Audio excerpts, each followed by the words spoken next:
মানুষ আমরা রোডে গেলে দোকানগিরি করে খাই। আমাদের কিছু টাইম দিব, আমরা এগুলো সরানোর সুযোগে আমাদের আপনি আমরা সব এতিম। সরকারে কি শুরু করছে? অত্যাচারটি কেন হচ্ছে? আমরা বিচার চাই, বিচার চাই। সরকারে কি এখনো নোটিশ করে না? আমাদের বই তো আমরা সরাই দিতাম। আমাদের পেটে কেন লাগতে দেওয়া হচ্ছে? আমরা গরিব মানুষ, আমাদের জানাবেন না, 10 টাকা দিবেন নালে আমার এই সব লস করছেন আপনারা। আমরা কি আমরা গরিব মানুষ কি করে খাবো? কারণ কত টাকার মাল আমগুলো লস হয়ে গেছে। আর সত্যি করে সবাই মিলে হবে, সব তো ক্ষতি করে দিয়েছে, সব শেষ, সব বাইরে দেওয়া হলো। সবাই কিছুই নাই, জর্দা আদা পান সময় দে সব কিছু চাল ডাল কয়েল মাল সব শেষ। পরে 30 বছর ধরে এখানে দোকান করছে। অল্প কয়েকদিন আমরা বস্তিতে বসবাস করি, একটু কর্মীতে রাখাই, গরিব মানুষ। আমরা তো কিছু না, বাসা বাড়িও কাম কাজ করি। এই যে এটা তো অবৈধ, এটা আপনি কি জানতেন? এই যে আমরা জানি না, একটু কর্মীত করে খাই, গরিব মানুষ যাবো কোন জায়গায়? জেনে শুনে আর কি। হ্যাঁ, কোন রকম করে খাই আর কি আমরা। কিন্তু এটা কি অবৈধ, এটা কি স্বীকার করেন? এটা তো সরকারি জায়গা, হ্যাঁ আমরা গরিব মানুষ বাসা বাড়ি কাম করি, একটু করে কুলে খাই। জানতেন না আগে? না ভাই, আমরা এখানে ফুটপাতে দোকান করি, কাপড় সেলাই। যদি এটা বন্ধ করে দেয় আমাদের জন্য কি না? যদি আগে জানিত তাহলে তো আমরা এত টাকা লেনদেন করতাম না, মানুষের থেকে অ্যাকাউন্টের থেকে টাকা উঠাইতাম না। এই ফুটপাতে দোকানদারি করা তো অবৈধ একটা স্থাপনা তৈরি করে। এটা আগে থেকে ব্যবস্থা ছিল। আগে পুলিশ প্রশাসন আমাদের কাছ থেকে টাকা খাইছে। পুলিশ প্রশাসন যদি টাকা না খাইতো তাহলে তার আমরা এটা করতাম না। পুলিশ প্রশাসন আমাদের কাছ থেকে টাকা নিচ্ছে। এই যে গেটগুলা দিচ্ছে, এই গেটগুলা ভাঙেন। এই গেটগুলোর জন্য তো আমরা অনেক অসুবিধায় আছি। আপনারা এইখানে গেট, ওইখানে গেট ভাঙা ফেলান, সব ভাঙা ফেলান। কারণ আমরা গরিব মানুষ, আমরা কাজ করবো করে খাবো। আমরা যদি চাও না পারি তাহলে আমরা কোথায় যাই দাঁড়াবো? আপনাদের মতো সাংবাদিক ভাইগো কাছে তো আমরা যাই প্রশ্ন করার সুযোগ পাবো না। বলবো কি পরে আসেন, এখন না স্যার কথা বলতে দিবে না, তাহলে সব ভাঙা ফেলাইবেন। যেহেতু ফুটপাত বস্তি রাস্তা সবার হাঁটার জন্য দিছে, আমরা যদি কিছু না করতে পারি তাহলে নিরাপদভাবে মানুষ হাঁটতে পারবে না। ওই গেট ভাঙেন, আমাদের দোকান ভাঙছেন, দুঃখ নাই। কোনো গেট থাকবে না, আমাদের কোনো দুঃখ থাকবে না। হ্যাঁ, গেট অসুবিধা হয়। এই গেটের কারণে আমরা কোথাও বাইরেতে পারি না। এই গেটে কোনো কিছু হইলে সব এই বাড়িওয়ালার আমাদের কাছে আসে, আমাদের মারধর করতে আসে। আপনারা জানেন, থ্যাংক ইউ। আপনাকে ওই গেট ভাঙেন। আমাদের উপরে কেন হামলা হবে?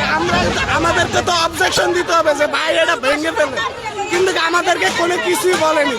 তাহলে আমাদের উপর আচমকে হামলা দেবো কেন? এটা অবৈধ, এটা কি জানতেন না? আমরা তো এটা জানতাম না, আমাদের এটা বলতে হবে। কারণ আমাদের 10টা মিনিট সময় দিত যে এটা তোমরা সরাই লাও, তখন আমরা সরাই বলতাম।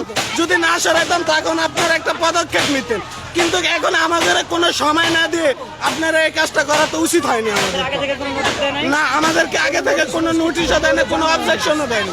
আমরা দেখি যে প্রায় যেখানে এরকম উচ্ছেদ অভিযান করতে যায় সবাই একই অভিযোগ করে যে আগে থেকে নোটিশ দেয় নাই, কিন্তু সরকারের পক্ষ থেকে বলা হয় যে তাদেরকে নোটিশ করা হয় এবং এটা অবৈধ। তারপরে জেনে শুনে মানুষ না, আমাদেরকে কোনো অবজেকশন দেয়নি, আমাদেরকে বলেনি যে এটা অবৈধ বা কি, আমাদেরকে কিছুই বলেনি। কিন্তু আচমকা আমাদের উপরে কেন হামলা দিল, আমাদেরকে হয়রানিটা কেন করালো, সেটা আমরা সেটাই আপনাদের কাছে জবাব চাই।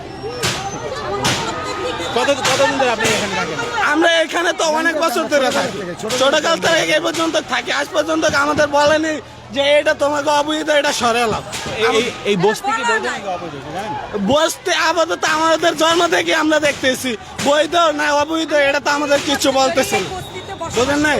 আমরা তো ছোট থেকে এই জায়গায়, আমাদের কিছু ভাড়া থাকেন নাকি? বাসা ভাড়া দেন? ভাড়া খাই, কেউ বাসা ভাড়া দেয়। আমরা কোন রকম সাধারণ মানুষ বাসা বাড়ি কাম করে খাই, কিন্তু এই দুইটা গেটের কারণে আমাকে অত্যাচার এই বাড়ি এলাকার কারণে। না, এই যে গেটও ভেঙে দিচ্ছে, কিন্তু কথা হচ্ছে গেটের সাথে আপনাদের সমস্যা কোথায়? সমস্যা না, এই যে এখন গাড়ি ঘোড়া যাইতে পারে না, রোড দিয়ে চলতে পারে না, গাড়ি আটকায়, তাই স্কুলে গাড়ি ঢুকতে দেয় না। ইন্ডিয়া সমস্যা না। এখন এই যে রাস্তায় যে গাড়ি আটকে যায়, জ্যাম বাই যায়, এটা কি তাদের দোষ নাকি আপনাদের দোষ? এটা আমাকে পাবলিকের দোষ। পাবলিকই তো এটি যদি করতে না দিত তাহলে তারা করতে না। বাড়িওয়ালারা স্কুলের গাড়ি লেগে তাই দোষ। গেটটা দেওনি তো, গাড়ি যেতে পারে না, এমনি আমাকে কষ্ট হয়ে যায়। যারা দুয়ারে যারা জাম করিয়া যায়, আমরা বাসা বাড়ি কাম করে সাধারণ মানুষ করতে পারে না, আমরা নাকে দিতে বলে আমরা কি করে আসি? গেট কি দিনের বেলা বন্ধ থাকে নাকি? ঘন্টা বন্ধ রয়ে